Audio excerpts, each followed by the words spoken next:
Hey, didn't see you there. Oh God. Okay. Hey guys, it's week 11. Um, let me look normal. I kind of okay. Hi, it's week 11. I hope you guys have been enjoying the podcast. I was recognized in the elevator yesterday. That was cool. I'm gonna take off these glasses because I look like an actual idiot, and also you can see my ring light. Embarrassing. What have you guys been up to this week? Or I guess 2 weeks, because last week was my spring break. I went to New York City. If you couldn't tell, if you couldn't tell by this. Okay, I like the hat. It is also goofy, but it's also serious at the same time. And I know I posted, if you're a personal person to me, I posted a photo of my dad looking funny in it, but it's serious, okay? So I need everybody to take it seriously. I do also have my New York nails on. I'll insert a photo. Anyway, I went to New York. I got to go to New York. It was an opportunity through my school. Very awesome, very paid for, very awesome because of that. I had a great time. I'm still leaning like an actual chud. Okay, hold on. I had a great time. I wanted to do an episode where I just talk about the practical things that I learned from it, because I wanted to encourage my audience to also think about what they've learned from their break. Even if you were doing absolutely nothing, I feel like there's still things to learn. Or if you traveled somewhere new, you traveled alone for the first time, you traveled with a few friends for the first time, I think it's important to reflect. So, here we are. Well, first, what's up with me? My hair is red, kind of. I try to dye my hair red. I did not tell my parents that yet, but I try to dye my hair red. I'll insert a photo or two of what it looks like in the sun. It's really, and bless my friend Mia, she was helping me, and when I mean helping me, wait, when I say helping me, I mean she was doing it all and I was just kind of watching and standing there with gloves on. Um, it's really uneven. It's really, and maybe we should have known when there was still half the bottle left of dye that there was not enough of it in my hair. But like, there's chunks of it that are still definitely brown. And it also just looks really dark in general, so I don't know. I might try to get it out. Apparently, you can take vitamin C tablets and you crush them up into a dust and then you mix them with Head and Shoulders. And I already use Head and Shoulders personally. And then it'll remove color from your hair. I don't know how that works or why that works, but that's just what 80 billion people on TikTok said. So I might try that. I did like it. It grew on me yesterday, but looking at it more today after showering and being in a pool, I don't know. But also, I feel like all my hair already fell out. I didn't bleach it or anything, but I don't know. My hair feels thinner. Maybe that's placebo. New York City. I'd never been there before. I don't think so, unless I was a little tiny baby with my parents or something. But I'd never been there before. It was very fun, very, very, very a lot of new experiences. Um, yeah, it was really good. So let me talk about some of the things I learned. First, I noticed that I have a bias, or not a bias, but like a general, I don't know if schema is the word either, but that's just the word that all my classes try to use. They use the word schema. I just have this assumption in my head that I have to be stuck in the Midwest forever, and so does everybody else. Like, some of the other people on the trip were talking about how they're trying to decide if they want to move out to New York City when they're graduated, or LA. Like, they were like, there was one girl specifically who was like, yeah, I'm just trying to decide if I want to move to New York or LA after I graduate. And in my head, I caught myself thinking, like, what do you mean you want to move out? Like, don't you know you have to stay in the Midwest forever? You have to stay in the middle of nowhere forever? Like, that's not possible. You cannot chase your dreams. Did you even know that? But I don't know why I think that. I don't know why my mind automatically, like, kills people's dreams. Because I guess I never realized, like, I mean, maybe I'm just money oriented. Like, if I mean, and I'm not saying that she's not particularly, but like I just that terrifies me, obviously. And I think perhaps it's because I have moved. I moved as a child, but it was barely far at all, and I'm still stuck in the Midwest.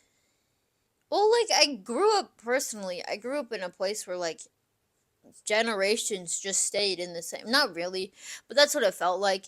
At least as a young child, it was like, oh, people's grandparents are here, their great grandparents are here. They're gonna stay in the same general area and maybe have kids there, and like I guess I still have that assumption in my head that I have to be stuck. I have not okay, and see, I'm saying the word stuck. I don't know, maybe, and it's after realizing that about myself, it's perhaps opened up this opportunity of like, oh, maybe I could actually like move somewhere when I'm adult, which I have not really considered, but I have also just not considered being an adult at all. But like I I don't know.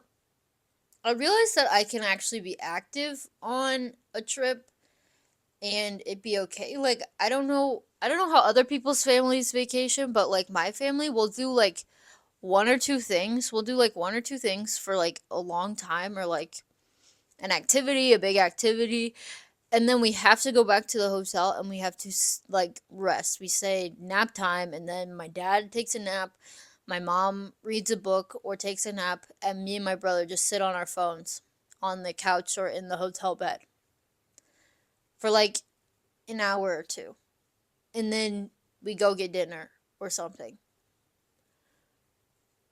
Or well, I was just talking about this. Like I thought that I preferred no, staycation is not the word. I thought that I preferred like laid back, lay by the pool, lay by the ocean all day long vacations.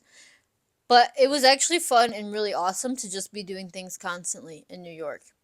Like I there would be so many days where well, okay, so many days. I was there for about 3 or 4 days, mind you. I when we would leave the hotel, we'd be out of our hotel rooms at like 9:30, and then I wouldn't be back in the hotel room until like 10 p.m. And it's actually okay. I'm not going to explode just because I don't have nap time for 2 hours to sit on my phone and chat around. I also just think I think you have to do this when you go to New York, and I sound like the people that go to like what are the places that people make fun of? Like what's the one place that people go to and then they start saying it differently? Shoot. I don't know. I sound like somebody that just went abroad and now can't stop talking about their trip, but I was on a trip for maybe 3 days. Anyway, I think you just have to lean into being touristy, obviously, and that's what I learned. I it's okay to it's okay to look really robbable and vulnerable and just be standing on the street looking around like what is happening. And like everybody could tell my nails, my big New York nails, like with New York things all over them, I was basically just a big sign to everyone that they could probably rob me. I didn't get robbed though, so that was cool. But like I have this one video where me and one of the girls on the trip were in the subway station and we were like waiting for the subway and we both started recording. We both started recording because it was our first time seeing a subway and we both looked so shocked and it was so loud the first time and it was nothing like I ever experienced before and I sound like an idiot. I know I sound like an idiot, but like there was a lady next to us like staring at us laughing because we looked like actual idiots and we're being fools, but we just never experienced something like that before. It's okay to not know what's going on around you and to be so susceptible and being vulnerable to just experiencing new things and being like, I don't know what's going to happen. And okay, and I'm not just talking about the subway now, but like just experiences in general. Like, I am just going to fully immerse myself into this and see what I get out of it. I'm not going to strut around like I know the place and know exactly what to be doing and where to go. It's okay. You can try new things and make it obvious that you're trying a new thing. unless you are gonna get robbed. Maybe don't do it then, but I didn't get robbed. So, something I realized about myself too was that I actually don't know anything at all, and I don't. That sounds really um, like I'm surrendering myself to the world or something, but I mean actually so practically, like, I don't know, like, if you say a store brand name to me, know I don't know what it is. If you most famous people, okay, not most, like, famous people I know, but, like, I don't know any famous people, I don't know any creators, I don't know any. I feel like I feel like I'm an idiot, and people are like, "Oh, you don't know what this is?" And I'm like, "No, I never heard of this before. Like, we're in New York. Why would I know anything from one of these places?" But I think also I'm just realizing that I hope that I am more disconnected from my phone and I'm not super chronically online, because this is something I was actually thinking about while I was on the trip. I hope that I'm not chronically online, and I think that I'm not super chronically online, because I started to realize I am much less obsessed with media as a whole as other people. Like, I don't watch shows, I don't watch movies. I watch YouTube, but rarely. I try to keep my screen time low. Though, okay. Actually, can I say something? Actually, can I say something? Something is hacking my iPhone, because I wake up in the morning and it says I have 6 hours of screen time, but just a like it's like a URL that I never seen before, but it just happened again. All of my apps, like my screen times, are shut down because it says I was on my phone from 2 a.m. to 6 a.m. And that is quite literally like the only time I am definitely not using my phone.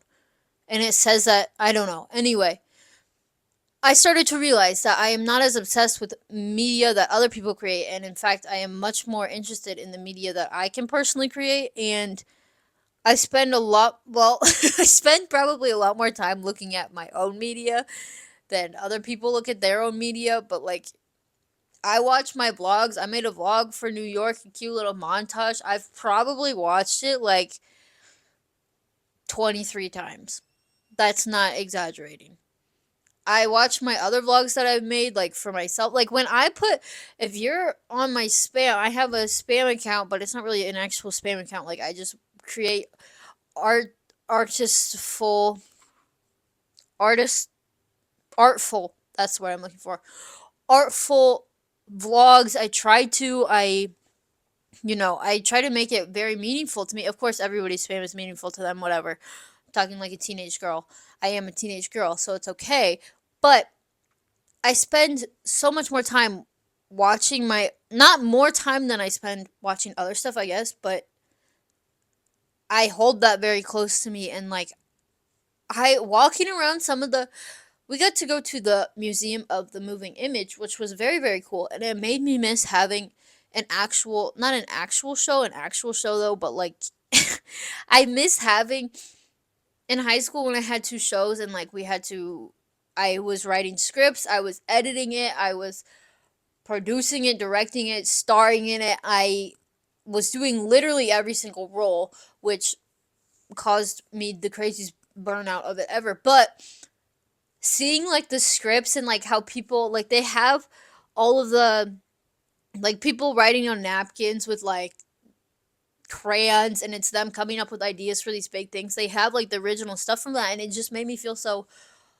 Oh, I just love creating media. I just love creating media. I don't love just media. I love creating media. I love being able to pour myself into things, and that's so much more meaningful to me than watching other things. And when I'm watching other things, all I can think about is how these people made it and how much it means to them and why they created it. And I'm not trying to sound like I'm different. I'm not trying to sound like the people who say film instead of movie, because I don't feel that way and I don't do that.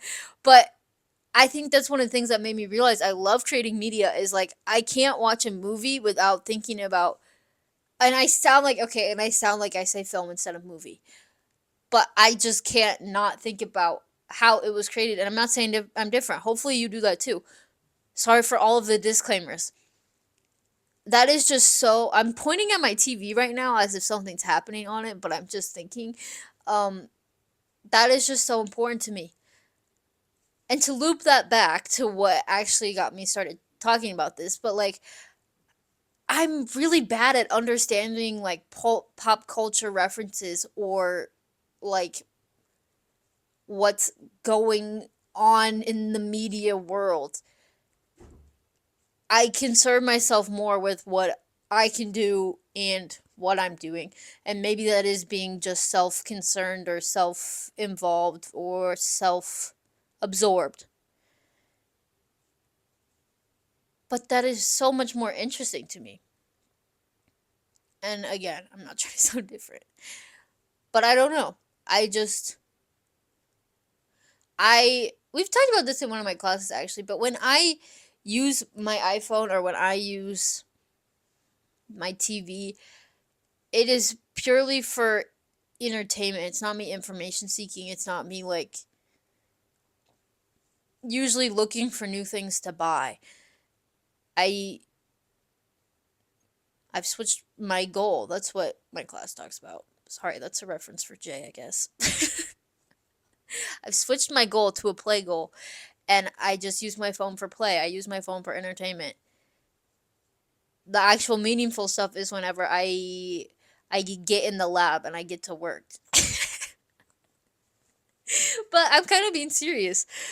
I yeah, that is something that I was thinking about majorly on this trip because it was like a more media trip and like I'm supposed to be thinking about that, but I just had a great time.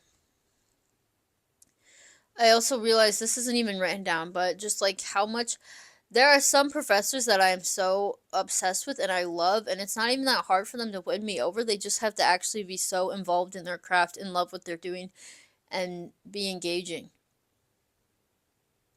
I treat them like they're gods or something because they're so awesome and they're so cool and they know what they're doing. They seem wise and they're awesome. There's only three I can think of. Thank you for watching. I hope that you enjoyed. I didn't really talk about that much, but this is just what's been on my mind, and that's what Take It to Heart podcast is all about. Just things that I'm thinking about. If you want something that you're thinking about to be talked about, let me know. You can just text me, and I can come up with a whole episode. And to the people that keep asking me to be on the podcast, no. If I stand there awkwardly and I say, and if I just laugh, then no, you can't be on the podcast. There's about two people that I would actually consider being on the podcast, and that's Allie and Bella. And those are people that want to be on the podcast. Dude. Anyway, okay. Bye, guys. Thank you for watching. Comment down below one thing that you did on spring break and one thing that you did not do. Love you. Bye.